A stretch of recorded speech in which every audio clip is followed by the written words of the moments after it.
ಇದೇನಪ್ಪ ಈ ಥರ ಸಿಪ್ಪೆ ಎಲ್ಲ ಹಾಕ್ಕೊಂಡು ಉರಿತಾ ಇದ್ದಾರೆ ಅಂತ ಅನ್ಕೋತಾ ಇದ್ದೀರಾ? ನಿಜವಾಗ್ಲೂ ಈ ಥರ ರೆಸಿಪಿ ಮಾಡಿದ್ರೆ ತುಂಬ ಇಷ್ಟಪಟ್ಟು ತಿಂತಾರೆ. ಬಾಯಿ ಚಪ್ಪರಿಸಿ ತಿನ್ನುವಂಥ ರೆಸಿಪಿ. ಬನ್ನಿ ಈ ರೆಸಿಪಿನ ಯಾವ ಥರ ಮಾಡೋದು ಅಂತ ನಾನು ತೋರಿಸ್ತೀನಿ ನಿಮಗೆ. Hi friends, welcome back to my YouTube channel.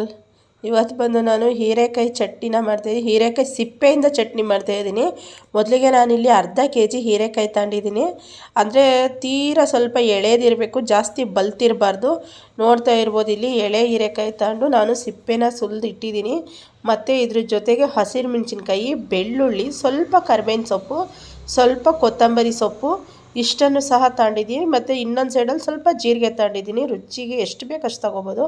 ಮತ್ತು ನೋಡಿ, ಇಲ್ಲಿ ಒಂದು ಪಾನನ್ನು ಇಟ್ಟಿದ್ದೀನಿ. ನಾನು ಒಂದು ಪಾನಲ್ಲಿ ಸ್ವಲ್ಪ ಎಣ್ಣೆ ಹಾಕಿದ್ದೀನಿ. ಎಣ್ಣೆ ಬಿಸಿಯಾದ ನಂತರ ಹೀರೆಕಾಯಿ ಸಿಪ್ಪೆನ ಹಾಕ್ತಾಯಿದ್ದೀನಿ ನಾನು. ಮತ್ತು ಅದ್ರ ಹಿಂದೆಯೇ ಕರ್ಬೇವಿನ ಸೊಪ್ಪು ಕೂಡ ಹಾಕ್ತಾಯಿದ್ದೀನಿ. ಇದನ್ನು ಹಾಕ್ಬಿಟ್ಟು ನೀಟಾಗಿ ಎಣ್ಣೆಲಿ ಇದನ್ನು ಫ್ರೈ ಮಾಡಬೇಕು. ಯಾಕಂದರೆ ಕೈ ಬಿಡದೇ ಇರೋ ರೀತಿ ಇದು ಫುಲ್ಲು ಸಾಫ್ಟ್ ಆಗಬೇಕು. ಇವಾಗ ಯಾವ ಥರ ಇದು ಸಿಪ್ಪೆ ಕಾಣಿಸ್ತಾ ಇದೆ ನೋಡಿ, ಈ ಸಿಪ್ಪೆ ಎಲ್ಲ ಫುಲ್ಲು ಸಾಫ್ಟ್ ಆಗಬೇಕು. ಅಲ್ಲಿವರೆಗೂ ಇದನ್ನು ಎಣ್ಣೆಲಿ ಫ್ರೈ ಮಾಡೋಣ. ಮತ್ತು ಹಿಂದೆ ನಾವು ಇದಕ್ಕೆ ಸ್ವಲ್ಪ ಹಸಿರು ಮೆಣಸಿನ್ಕಾಯಿ ತಗೊಂಡಿದ್ದೀನಲ್ಲ ನಾನು, ಹಸಿರು ಮೆಣಸಿನ್ಕಾಯಿನೂ ಸಹ ನಾನಿಲ್ಲಿ ಹಾಕ್ಕೋತೀನಿ. ನೋಡಿ, ಇವಾಗ ಮಧ್ಯದಲ್ಲಿ ಇಲ್ಲಿ ಒಂದು ಹೋಲ್ ಮಾಡೋಣ. ಇವಾಗ ಇದಕ್ಕೆ ಹಸಿರು ಮೆಣಸಿನ್ಕಾಯಿ ಮತ್ತು ಬೆಳ್ಳುಳ್ಳಿ ಅದನ್ನು ಹಾಕಿಬಿಟ್ಟು ಇವಾಗ ಫ್ರೈ ಮಾಡೋಕ್ಕೆ ಶುರು ಮಾಡೋಣ. ನಿಜವಾಗ್ಲೂ ಈ ರೆಸಿಪಿ ಎಷ್ಟು ಚೆನ್ನಾಗಿರುತ್ತೆ ಅಂದರೆ, ತುಂಬ ಈಗ ಏನಾದರೂ ಜ್ವರ ಬಂದು ಬಾಯೆಲ್ಲ ಕೆಟ್ಟೋಗಿರುತ್ತೆ, ಏನು ತಿಂದರೂ ತಿಂದಂಗೆ ಆಗಲ್ಲ ನೋಡಿ, ಆವಾಗ ಈ ಚಟ್ನಿ ಮಾಡ್ಕೊಂಡು ತಿನ್ನಿ, ತುಂಬ ಟೇಸ್ಟಿಯಾಗಿರುತ್ತೆ. ಸಿಪ್ಪೆನ ಎಸಿತಾರೆ. ನಾನು ತುಂಬ ವರ್ಷದಿಂದ ಈ ಚಟ್ನಿ ತಿಂದಿದ್ದೆ ಹೇಳಬೇಕಂದ್ರೆ, ಆಮೇಲೆ ಮಾಡೇ ಇರಲಿಲ್ಲ. ಮತ್ತೆ ಹೀರೆಕಾಯಿ ಚೆನ್ನಾಗಿತ್ತು ಅಂತ ಹೇಳ್ಬಿಟ್ಟು ತಗೊಬಂದು ಈ ರೆಸಿಪಿನ ನಾನು ಮಾಡ್ತಾ ಇರೋದು. ನೋಡಿ, ಎಣ್ಣೆಲಿ ಇದು ಚೆನ್ನಾಗಿ ಫ್ರೈ ಆಗಬೇಕು, ಫುಲ್ಲು ಸಾಫ್ಟ್ ಆಗಬೇಕು.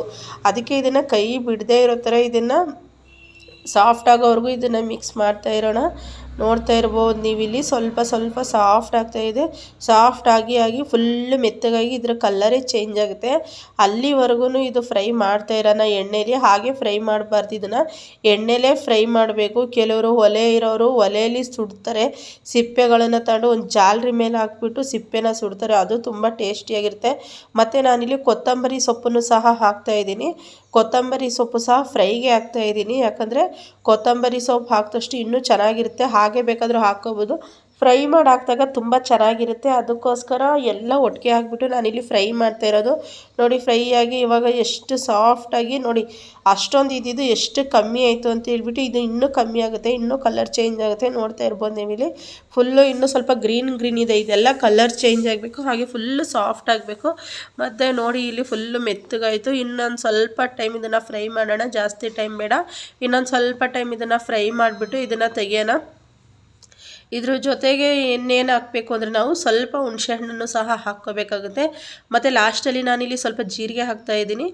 ಜೀರಿಗೆ ಅಂದರೆ ಫಸ್ಟೇ ಹಾಕಿದ್ರೆ ಅದೊಂಥರ ಸುಟ್ಟೋಗುತ್ತೆ ಅಂತ ಹೇಳ್ಬಿಟ್ಟು ಲಾಸ್ಟಲ್ಲಿ ಜೀರಿಗೆ ಹಾಕ್ತಾಯಿದ್ದೀನಿ. ಜೀರಿಗೆ ಹಾಕಿದ ನಂತರ ಇದ್ರ ಕೆಲಸ ಮುಗೀತು. ಇವಾಗ ನೋಡ್ತಾ ಇರ್ಬೋದು ನಾನಿಲ್ಲಿ ಗ್ಯಾಸನ್ನು ಆಫ್ ಮಾಡಿದ್ದೀನಿ. ಗ್ಯಾಸನ್ನು ಆಫ್ ಮಾಡಿಬಿಟ್ಟು ಇದನ್ನು ಮಿಕ್ಸಿ ಜಾರಿಗೆ ಹಾಕ್ಕೊಳ್ಳೋಣ. ಸ್ವಲ್ಪವಾಗಿ ಇದನ್ನು ಮಿಕ್ಸಿ ಜಾರಿಗೆ ಹಾಕ್ಕೊಂಡು ಹಾಗೆ ಸ್ವಲ್ಪ ತಣ್ಣಗಾಗಬೇಕು. ಇದು ತಣ್ಣಗಾದ ನಂತರ ನಾನು ಇದನ್ನು ಮಿಕ್ಸಿ ಜಾರ್ಗೆ ಹಾಕಬೇಕು. ಒಂದೇ ಸರಿ ಹಾಕ್ಬಿಟ್ರೆ ಬಿಸಿನ ರುಬ್ಬೋದಕ್ಕಾಗೋದಿಲ್ಲ, ಆಮೇಲೆ ಅದು ಬಿಸಿಗೆ ಸಿಡಿದು ಬಿಡುತ್ತೆ ಮಿಕ್ಸಿಲಿ ಹಾಕಿದ ತಕ್ಷಣ. ಅದಕ್ಕೋಸ್ಕರ ಇದು ತಣ್ಣಗಾಗಬೇಕು. ನೋಡ್ತಾ ಇರ್ಬೋದು ನೀವು ಇಲ್ಲಿ. ಇವಾಗ ನಾನು ಜಾರ್ ತಗೊಂಡಿದ್ದೀನಿ, ಅದಕ್ಕೆ ಒಂದು ಸ್ವಲ್ಪ ಹುಣಸೆ ಹಣ್ಣನ್ನು ಹಾಕ್ತಾಯಿದ್ದೀನಿ. ಹುಣಸೆ ಹಣ್ಣು ಹಾಕಿದ ನಂತರ ನಾನು ಎಲ್ಲ ಹುರಿದಿದ್ನಲ್ಲ, ಆ ಹುರಿದಿರೋದನ್ನು ಎಲ್ಲನೂ ಹಾಕ್ತಾಯಿದ್ದೀನಿ. ಹೀರೆಕಾಯಿ ಸಿಪ್ಪೆ, ಬೆಳ್ಳುಳ್ಳಿ, ಕೊತ್ತಂಬರಿ ಸೊಪ್ಪು, ಮೆಣಸಿನ್ಕಾಯಿ, ಜೀರಿಗೆ ಎಲ್ಲನೂ ಹಾಕ್ಬಿಟ್ಟು ರುಚಿಗೆ ತಕ್ಕಷ್ಟು ಉಪ್ಪನ್ನು ಹಾಕ್ತಾಯಿದ್ದೀನಿ ನಾನು. ಇಷ್ಟನ್ನು ಹಾಕ್ಬಿಟ್ಟು ಒಂದು ಸ್ವಲ್ಪ ಲೈಟಾಗಿ ನೀರು ಹಾಕೋಣ, ಜಾಸ್ತಿ ನೀರು ಬೇಡ. ಸ್ವಲ್ಪ ನೀರನ್ನು ಹಾಕ್ಬಿಟ್ಟು ಇದು ಚೆನ್ನಾಗಿ ರುಬ್ಕೊಳ್ಳೋಣ. ಇವಾಗ ಅದು ರುಬ್ಬಿ ರೆಡಿಯಾಗಿದೆ. ಮತ್ತು ಅದೇ ಪಾನ್ಗೆ ಸ್ವಲ್ಪ ಕರ್ಬೇವಿನ ಸೊಪ್ಪನ್ನು ಹಾಕೋಣ. ನಾನು ಈ ಥರ ಸಣ್ಣ ಎಳೆ ಕಡ್ಡಿ ಇರುತ್ತಲ್ಲ, ಅದಕ್ಕೋಸ್ಕರ ಎಳೆ ಕಡ್ಡಿನೇ ಹಾಕ್ಬಿಟ್ಟಿದ್ದೀನಿ. ತುಂಬ ಟೇಸ್ಟಿಯಾಗಿರುತ್ತೆ. ಮತ್ತು ರುಬ್ಬಿರೋ ಅಂಥ ಮಸಾಲೆನ ಸಹ ನಾನಿಲ್ಲಿ ಹಾಕ್ತಾಯಿದ್ದೀನಿ. ಹಾಕ್ಬಿಟ್ಟು ಇದೇನು ಜಾಸ್ತಿ ಕೆಲಸ ಇರೋಲ್ಲ, ಸ್ವಲ್ಪ ಫ್ರೈ ಮಾಡಬೇಕು ಇದನ್ನು, ತುಂಬ ಚೆನ್ನಾಗಿರುತ್ತೆ. ಇವಾಗ ನೋಡಿ ನಾನಿಲ್ಲಿ ಫ್ರೈ ಮಾಡ್ಕೊತಾ ಇದ್ದೀನಿ. ಇದಕ್ಕೆ ಮಿಕ್ಸಿ ಜಾರ್ ರುಬ್ಬಿದ್ದೀವಲ್ಲ, ಅದರಿಂದ ಸ್ವಲ್ಪ ನೀರನ್ನು ಇದಕ್ಕೆ ಹಾಕಬೇಕು. ಅಂದರೆ ಖಾರ ಎಲ್ಲ ಮಿಕ್ಸಿ ಜಾರ್ಗೆ ಅಂಟ್ಕೊಬಿಟ್ಟಿದೆ, ಅದಕ್ಕೋಸ್ಕರ ನೀರು ಹಾಕ್ಬಿಟ್ಟು ನಾನಿಲ್ಲಿ ಸ್ವಲ್ಪ ಹಾಕ್ಕೊಂಡು ಎಲ್ಲ ನೀಟಾಗಿ ಬಾಡಿಸ್ತಾ ಇದ್ದೀನಿ. ಇದು ಎಲ್ಲಿವರೆಗೂ ಇದಾಗಬೇಕು ಅಂದರೆ ಸ್ವಲ್ಪ ಎಣ್ಣೆ ಬಿಟ್ಕೊಳ್ಳೋವರೆಗೂ ಫ್ರೈ ಮಾಡ್ಕೋಬೇಕು. ತುಂಬ ಚೆನ್ನಾಗಿರುತ್ತೆ, ಹುಳಿಯಾಗಿ ತುಂಬ ಇಷ್ಟಪಟ್ಟು ತಿಂತಾರೆ. ಮುದ್ದೆಗೂ ಚೆನ್ನಾಗಿರುತ್ತೆ ಇದು ಹೇಳ್ಬೇಕಾದ್ರೆ. ಮುದ್ದೆ, ಚಪಾತಿ, ದೋಸೆ, ಇಡ್ಲಿಗೂ ಸೂಪರ್ ಕಾಂಬಿನೇಷನು. ನೋಡ್ತಾ ಇರ್ಬೋದು ನೀವು ಇಲ್ಲಿ ನೀಟಾಗಿ ಇದು ಫ್ರೈ ಆಗಿದೆ. ಎಣ್ಣೆ ಸ್ವಲ್ಪ ಬಿಟ್ಕೋತಾ ಇದೆ. ನಿಮಗೆ ಗೊತ್ತಾಗ್ತಾ ಇದೆ ಇಲ್ಲಿ ಯಾವ ಥರ ಎಣ್ಣೆ ಬಿಟ್ಕೋತಾ ಇದೆ ಸೈಡಲ್ಲಿ ಅಂತ ಹೇಳ್ಬಿಟ್ಟು. ಇದು ಇವಾಗ ರೆಡಿಯಾಗಿದೆ. ಇಷ್ಟೇ ಕೆಲಸ, ಜಾಸ್ತಿ ಏನು ಕೆಲಸ ಇರೋಲ್ಲ. ಇವಾಗ ನಾವು ಸಿಪ್ಪೆ ಸುಲ್ದಿ ಬಿಸಾಕೋದಕ್ಕಿಂತ ಈ ಥರ ಚಟ್ನಿ ಮಾಡ್ಕೊಂಡು ತಿಂದರೆ ತುಂಬ ಚೆನ್ನಾಗಿರುತ್ತೆ. ನೋಡ್ತಾ ಇರ್ಬೋದು ಇಲ್ಲಿ ಲಾಸ್ಟಲ್ಲಿ ಯಾವ ಥರ ರೆಡಿಯಾಗಿದೆ ಅಂತ ಹೇಳ್ಬಿಟ್ಟು. ಹೀರೆಕಾಯಿ ಸಿಪ್ಪೆಯಿಂದ ಮಾಡಿರೋವಂಥ ಚಟ್ನಿ ಇದು. ತುಂಬ ಟೇಸ್ಟಿಯಾಗಿರುತ್ತೆ. ಒಂದ್ಸಲಿ ನೀವು ಟ್ರೈ ಮಾಡಿ. ಮತ್ತು ಯಾರಾದರೂ ನನ್ನ ಚಾನಲ್ ಫಸ್ಟ್ ಟೈಮ್ ನೋಡ್ತಾ ಇದ್ದರೆ ಪ್ಲೀಸ್ ನನ್ನ ಚಾನಲ್ ಸಬ್ಸ್ಕ್ರೈಬ್ ಮಾಡ್ಕೊಂಡು ನನಗೆ ಸಪೋರ್ಟ್ ಮಾಡಿ ಅಂತ ಕೇಳ್ಕೊತೀನಿ. ಥ್ಯಾಂಕ್ ಯು ಫ್ರೆಂಡ್ಸ್ ವಿಡಿಯೋ ನೋಡಿದ್ದಕ್ಕೆ.